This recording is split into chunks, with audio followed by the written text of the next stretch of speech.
ನಮಸ್ಕಾರ ವೀಕ್ಷಕರೇ, ಇಂದಿನ ಟಾಪ್ ಸುದ್ದಿಗಳಿಗೆ ಸ್ವಾಗತ. ಇನ್ನು ಮುಂದೆ ಗೃಹ ಲಕ್ಷ್ಮಿ ಹಣ ಬೇಕಾದ್ರೆ ಹೊಸ ನಿಯಮ ಕಡ್ಡಾಯವಾಗಿ ಪಾಲಿಸಬೇಕಾಗುತ್ತದೆ. ಹೌದು ವೀಕ್ಷಕರೇ, ಸರ್ಕಾರದಿಂದ ಈ 4 ತಪ್ಪುಗಳು ನೀವು ಮಾಡಿದರೆ ಅಥವಾ ಅತಿ ಶೀಘ್ರದಲ್ಲೇ ಸರಿಪಡಿಸಿಕೊಳ್ಳದಿದ್ದರೆ ನಿಮ್ಮ ಖಾತೆಗೆ ಹಣ ವರ್ಗಾವಣೆಯಾಗುವುದಿಲ್ಲ. ಇದೇ ಅಷ್ಟೇ ಅಲ್ಲ, ಬಿಪಿಎಲ್ ಕಾರ್ಡ್ ಇದ್ದ ಎಲ್ಲಾ ಫಲಾನುಭವಿಗಳಿಗೆ ಹೊಸ ಅಪ್ಡೇಟ್ ಜಾರಿ ಬಂದಿದೆ. ಇದರ ಬಗ್ಗೆ ಸಂಪೂರ್ಣವಾದ ಮಾಹಿತಿ ನೋಡೋಣ. ಇದರ ಜೊತೆಗೆ ಚಿನ್ನ ಮತ್ತು ಬೆಳ್ಳಿ ಭಾರಿ ಅಪ್ಡೇಟ್, ಅಂದ್ರೆ ಬೆಲೆಯಲ್ಲಿ ಭಾರಿ ಬದಲಾವಣೆಯಾಗಿದೆ. ಇದರ ಬಗ್ಗೆ ಸಂಪೂರ್ಣವಾದ ಅಪ್ಡೇಟ್ ನೋಡೋಣ. ಈ ಒಂದು ಮಾಹಿತಿನ ಪೂರ್ತಿಯಾಗಿ ನೋಡಿ. ಮಾಹಿತಿ ಇಷ್ಟವಾದಲ್ಲಿ ಲೈಕ್ ಮತ್ತು ಶೇರ್ ಮಾಡುವುದನ್ನು ಕೂಡ ಮರೆಯಬೇಡಿ.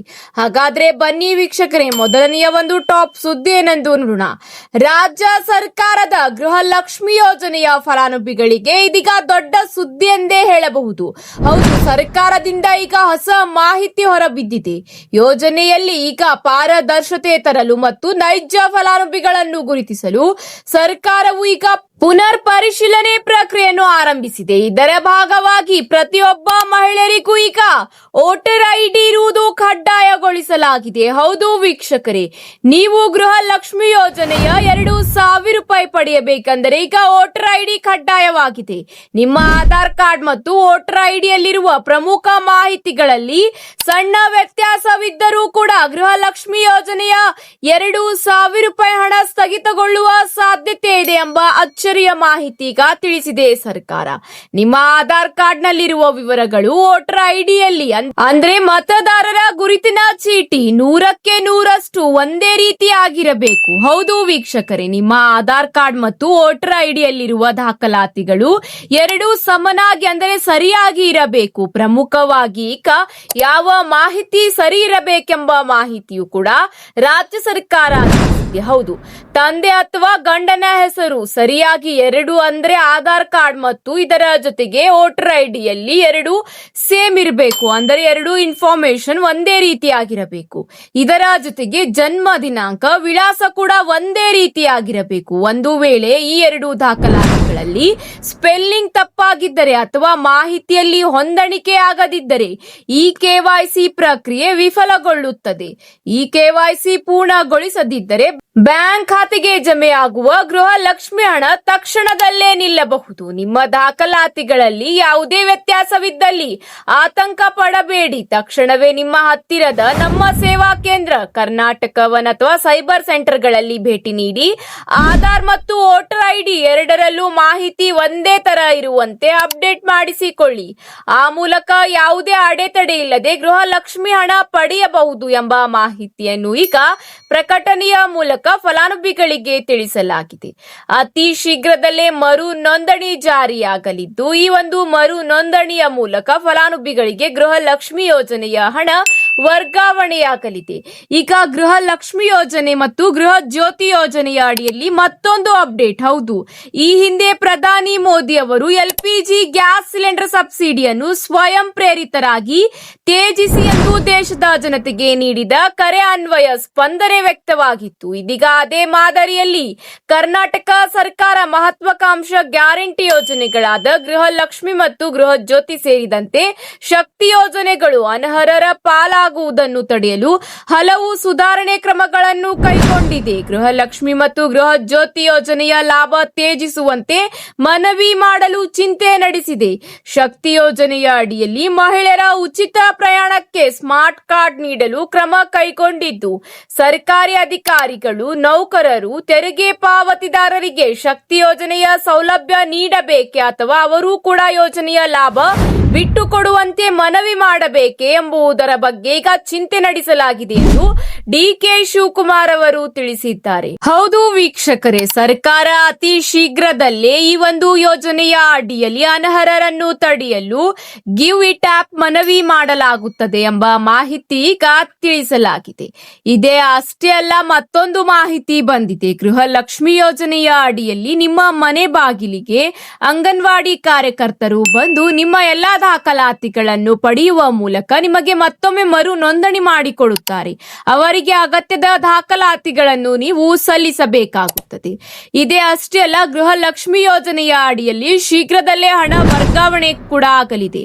ನಿಮಗೆ ಇಲ್ಲಿವರೆಗೆ ಎಷ್ಟು ಕಂತುಗಳು ಹಣ ವರ್ಗಾವಣೆಯಾಗಿದೆ ಎಂಬ ಮಾಹಿತಿಯನ್ನು ಕಮೆಂಟ್ ಮೂಲಕ ತಿಳಿಸಿ. ಇದರ ಜೊತೆಗೆ ಮುಂದಿನ ಒಂದು ಅಪ್ಡೇಟ್ ಏನೆಂದು ನೋಡೋಣ ಬನ್ನಿ ವೀಕ್ಷಕರೇ. ಪಡಿತರ ಚೀಟಿದಾರರಿಗೆ ಈಗ ಮಹತ್ವದ 2 ಅಪ್ಡೇಟ್ ಬಂದಿದೆ. ಮೊದಲನೆಯ ಒಂದು ಅಪ್ಡೇಟ್ ಏನೆಂದು ನೋಡೋಣ ಬನ್ನಿ. ಪಡಿತರ ಚೀಟಿದಾರರಿಗೆ ಆಹಾರ ಸಚಿವರಿಂದ ಶೀಘ್ರದಲ್ಲೇ ಸಿಹಿ ಸುದ್ದಿ ಸಿಗಲಿದೆ. ಹೌದು ವೀಕ್ಷಕರೇ, ಮುಂದಿನ ತಿಂಗಳಿಂದಲೇ ಅನ್ನಭಾಗ್ಯ ಅಕ್ಕಿಯ ಜೊತೆಗೆ ತೊಗರಿಬೇಳೆ, ಉಪ್ಪು, ಅಡುಗೆ ಎಣ್ಣೆ, ಸಕ್ಕರೆ ಒಳಗೊಂಡಂತೆ ಇಂದಿರಾ ಕಿಟ್ ವಿತರಿಸಲು ಎಲ್ಲಾ ಸಿದ್ಧತೆ ನಡೆಸಿದ್ದು, ಮುಂದಿನ ತಿಂಗಳಿಂದಲೇ ಅನ್ನಭಾಗ್ಯ ಅಕ್ಕಿಯ ಜೊತೆಗೆ ಇಂದಿರಾ ಕಿಟ್ ವಿತರಿಸಲು ಸಿದ್ಧತೆ ಮಾಡಿಕೊಳ್ಳಲಾಗುತ್ತಿದೆ. ಹೌದು ವೀಕ್ಷಕರೇ, ಈಗಾಗಲೇ ಈ ಕುರಿತು ಸಿದ್ಧತೆ ನಡೆಸಲಾಗುತ್ತಿದ್ದು, ಈ ಒಂದು ಅನ್ನಭಾಗ್ಯ ಯೋಜನೆಯ ಅಡಿಯಲ್ಲಿ ಅನರ್ಹರನ್ನು ಈಗ ತೆಗೆದು ಹಾಕಲಾಗುತ್ತದೆ. ಈ ಒಂದು ಕಾರಣದಿಂದ ಈ ಒಂದು ಇಂದಿರಾ ಕಿಟ್ ಯೋಜನೆಯ ಲಾಭ ಜಾರಿ ಬರುವಲ್ಲಿ ಸ್ವಲ್ಪ ತಡವಾಗುತ್ತಿದೆ. ಏಕೆಂದರೆ ಕೇವಲ ಅರ್ಹರಿಗೆ ಮಾತ್ರ ಈ ಒಂದು ಅನ್ನಭಾಗ್ಯ ಯೋಜನೆಯ ಇಂದಿರಾ ಕಿಟ್ ಸೌಲಭ್ಯ ಸಿಗಬೇಕೆಂಬುವ ನಿಟ್ಟಿನಲ್ಲಿ ಈ ಒಂದು ಯೋಜನೆಯ ಅಡಿಯಲ್ಲಿ ಅನರ್ಹರನ್ನು ಹೊರ ತೆಗೆಯುವ ಮೂಲಕ ಅರ್ಹರಿಗೆ ಮಾತ್ರ ಈ ಒಂದು ಇಂದಿರಾ ಕಿಟ್ ಯೋಜನೆಯ ಲಾಭ ಸಿಗಲಿದೆ ಎಂಬ ಮಾಹಿತಿ ಲಭ್ಯವಾಗಿದೆ. ಇಂದಿರಾ ಕಿಟ್ ನಲ್ಲಿ ಅಡುಗೆ ಎಣ್ಣೆ, ಉಪ್ಪು, ಸಕ್ಕರೆ, ತೊಗರಿಬೇಳೆ ಮೊದಲಾದ ವಸ್ತುಗಳು ಇರಲಿವೆ. ಅನ್ನಭಾಗ್ಯ ಅಕ್ಕಿಯ ಜೊತೆಗೆ ಇಂದಿರಾ ಕಿಟ್ ವಿತರಿಸಲಾಗುತ್ತದೆ. ಹೌದು ವೀಕ್ಷಕರೇ, ಕರ್ನಾಟಕ ಸರ್ಕಾರವು ಅನ್ನಭಾಗ್ಯ ಯೋಜನೆಯ ಅಡಿಯಲ್ಲಿ ನೀಡಲಾಗುತ್ತಿದ್ದ 5 ಕೆಜಿ ಅಕ್ಕಿ ಬದಲಾಗಿ ಬಿಪಿಎಲ್ ಪಡಿತರ ಚೀಟಿದಾರರಿಗೆ ಪೌಷ್ಟಿಕಾಂಶಯುಕ್ತ ಪದಾರ್ಥಗಳನ್ನೊಳಗೊಂಡ ಇಂದಿರಾ ಕಿಟ್ ಅನ್ನು ವಿತರಿಸಲು ನಿರ್ಧರಿಸಿದೆ. ಈ ಕಿಟ್ ಮೂಲಕ ಎಲ್ಲ ಬಡವರಿಗೆ ಅನುಕೂಲವಾಗಲಿದೆ. ರಾಜ್ಯದ 1.26 ಕೋಟಿಗೂ ಹೆಚ್ಚು ಬಿಪಿಎಲ್ ಕಾರ್ಡ್ ಕುಟುಂಬಗಳಿಗೆ ಈ ಒಂದು ಯೋಜನೆಯ ಲಾಭ ಸಿಗಲಿದೆ. ಹೌದು ವೀಕ್ಷಕರೇ, ವಿತರಣೆಯ ಪ್ರಮಾಣ ಈಗ ನೋಡುವುದಾದರೆ 1 ರಿಂದ 2 ಸದಸ್ಯರಿದ್ದರೆ ಅರ್ಧ ಕೆಜಿ ಕಿಟ್ ಸಿಗುತ್ತದೆ. 3 ರಿಂದ 4 ಸದಸ್ಯರಿದ್ದರೆ 1 ಕೆಜಿ ಕಿಟ್ ಸಿಗುತ್ತದೆ. ಇದೇ ಅಷ್ಟೇ ಅಲ್ಲ, 5ಕ್ಕಿಂತ ಹೆಚ್ಚು ಸದಸ್ಯರಿದ್ದರೆ 1.5 ಕೆಜಿ ಕಿಟ್ ಸಿಗುತ್ತದೆ ಎಂಬ ಮಾಹಿತಿ ಲಭ್ಯವಾಗಿದೆ. ಬಡ ಕುಟುಂಬಗಳಿಗೆ ಕೇವಲ ಅಕ್ಕಿ ಅಲ್ಲದೆ ಪೌಷ್ಟಿಕಾಂಶಯುಕ್ತ ಆಹಾರ ಪದಾರ್ಥಗಳನ್ನು ಒದಗಿಸಿ ಮತ್ತು ಅಕ್ಕಿ ಸಾಗಾಣಿಕೆ ದುರುಪಯೋಗ ತಡೆಯುವುದು ಈ ಒಂದು ಯೋಜನೆಯ ಮುಖ್ಯ ಉದ್ದೇಶವಾಗಿದೆ. ಬಜೆಟ್ನಲ್ಲಿ ಈ ಕುರಿತು 6,200 ಕೋಟಿ ರೂಪಾಯಿ ಕೂಡ ಮೀಸಲಿಡಲಾಗಿದೆ. ಇದೇ ಅಷ್ಟೇ ಅಲ್ಲ, ಈ ಒಂದು ಯೋಜನೆಯ ಅಂದರೆ ಬಿಪಿಎಲ್ ಕಾರ್ಡ್ ಯೋಜನೆಯ ಮೂಲಕ ಲಾಭ ಪಡೆಯುತ್ತಿದ್ದ ಫಲಾನುಭವಿಗಳಿಗೆ ಇನ್ನೊಂದು ಬಿಗ್ ಶಾಕ್ ಬಂದಿದೆ. ಹೌದು ವೀಕ್ಷಕರೇ, 14 ಲಕ್ಷಕ್ಕಿಂತ ಅಧಿಕ ಕಾರ್ಡ್ಗಳನ್ನು ರದ್ದುಗೊಳಿಸಲಾಗುತ್ತಿದೆ. ಅಂದರೆ ಬಿಪಿಎಲ್ ಕಾರ್ಡ್ ಪಟ್ಟಿಯಿಂದ ಹೊರ ತೆಗೆಯಲಾಗಿದೆ ಎಂಬ ಮಾಹಿತಿಯನ್ನು ಆಹಾರ ಸಚಿವ ಕೆಎಚ್ ಮುನಿಯಪ್ಪನವರು ತಿಳಿಸಿದ್ದಾರೆ. ಇದೀಗ ಚಿನ್ನ ಮತ್ತು ಬೆಳ್ಳಿ ಖರೀದಿದಾರರಿಗೆ ಹೊಸ ಅಪ್ಡೇಟ್ ಎಂದೇ ಹೇಳಬಹುದು. ಹಾಗಾದರೆ ಇಂದಿನ ಚಿನ್ನ ಮತ್ತು ಬೆಳ್ಳಿ ದರದ ಸಂಪೂರ್ಣವಾದ ಮಾಹಿತಿ ನೋಡೋಣ ಬನ್ನಿ. ಚಿನ್ನದ ದರದಲ್ಲಿ ಇಂದು ಯಥಾಸ್ಥಿತಿ ಕಂಡು ಬಂದಿದೆ. ಬೆಂಗಳೂರಿನಲ್ಲಿ 22 ಕ್ಯಾರೆಟ್ನ 1 ಗ್ರಾಂ ಚಿನ್ನಕ್ಕೆ 13,195 ರೂಪಾಯಿ ಇದ್ದರೆ 24 ಕ್ಯಾರೆಟ್ನ 1 ಗ್ರಾಂ ಚಿನ್ನದ ಬೆಲೆ 14,395 ರೂಪಾಯಿ ಆಗಿದೆ. ಇನ್ನು 22 ಕ್ಯಾರೆಟ್ನ 8 ಗ್ರಾಂ ಚಿನ್ನದ ಬೆಲೆ ಈಗ 1,05,560 ರೂಪಾಯಿ ದಾಖಲಾತಿಯಾಗಿದ್ದರೆ 10 ಗ್ರಾಂಗೆ 1,31,950 ರೂಪಾಯಿ ಆಗಿದೆ.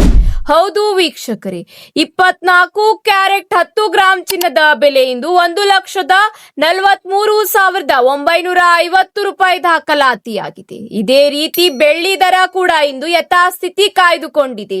ಹೌದು ವೀಕ್ಷಕರೇ, ಬೆಳ್ಳಿ ದರದಲ್ಲೂ ಇಂದು ಯಾವುದೇ ಬದಲಾವಣೆ ಕಂಡು ಬಂದಿಲ್ಲ. ಬೆಂಗಳೂರಿನಲ್ಲಿ 1 ಗ್ರಾಂ ಬೆಳ್ಳಿಯ ಬೆಲೆ 240 ರೂಪಾಯಿ ದಾಖಲಾತಿಯಾಗಿದೆ. ಅಂದರೆ 1 ಕೆಜಿಗೆ 2,40,000 ರೂಪಾಯಿ ಇಂದು ಬೆಳ್ಳಿಯ ಬೆಲೆ ದಾಖಲಾತಿ. ಜೊತೆಗೆ ವಿವಿಧ ನಗರಗಳಲ್ಲಿ 22 ಕ್ಯಾರೆಟ್ ಚಿನ್ನದ ಬೆಲೆ 1 ಗ್ರಾಂಗೆ ಎಷ್ಟಿದೆ ಎಂದು ನೋಡೋಣ ಬನ್ನಿ ಸ್ನೇಹಿತರೆ. ಬೆಂಗಳೂರಿನಲ್ಲಿ 13,195 ರೂಪಾಯಿ ಇದ್ದರೆ ಚೆನ್ನೈನಲ್ಲಿ 13,370 ರೂಪಾಯಿ ಆಗಿದೆ. ಮುಂಬೈ ಮತ್ತು ಕೋಲ್ಕತ್ತಾದಲ್ಲಿ 13,195 ಮತ್ತು ದೆಹಲಿಯಲ್ಲಿ 13,210 ರೂಪಾಯಿ ಎಂದು ದಾಖಲಾತಿಯಾಗಿದೆ. ಹಾಗೂ 1 ಕೆಜಿ ಬೆಳ್ಳಿಯ ಬೆಲೆ ವಿವಿಧ ನಗರಗಳಲ್ಲಿ ಎಷ್ಟಿದೆ ಎಂದು ನೋಡೋಣ ಬನ್ನಿ ವೀಕ್ಷಕರೇ. ಮುಂಬೈ, ದೆಹಲಿ, ಕೋಲ್ಕತ್ತಾ, ಅಹಮದಾಬಾದ್, ಬೆಂಗಳೂರಿನಲ್ಲಿ 1 ಕೆಜಿ ಬೆಳ್ಳಿಯ ಬೆಲೆ 2,40,000 ರೂಪಾಯಿ ಇದ್ದರೆ ಚೆನ್ನೈ, ಕೇರಳ ಹಾಗೂ ಭುವನೇಶ್ವರದಲ್ಲಿ 2,45,000 ರೂಪಾಯಿ ಎಂದು ಬೆಳ್ಳಿಯ ಬೆಲೆ ದಾಖಲಾತಿಯಾಗಿದೆ. ಇವತ್ತಿಗೆ ಇಷ್ಟೇ ವೀಕ್ಷಕರೇ, ಮತ್ತೆ ಸಿಗೋಣ ಹೊಸ ಅಪ್ಡೇಟ್ ಜೊತೆಗೆ. ಈ ಒಂದು ಮಾಹಿತಿ ನಿಮಗೆ ಇಷ್ಟವಾದಲ್ಲಿ ಲೈಕ್ ಮತ್ತು ಶೇರ್ ಮಾಡಿಕೊಳ್ಳಿ. ಮತ್ತೆ ಸಿಗೋಣ ಮುಂದಿನ ಟಾಪ್ ಅಪ್ಡೇಟ್ಗಳ ಜೊತೆಗೆ. ಧನ್ಯವಾದಗಳು.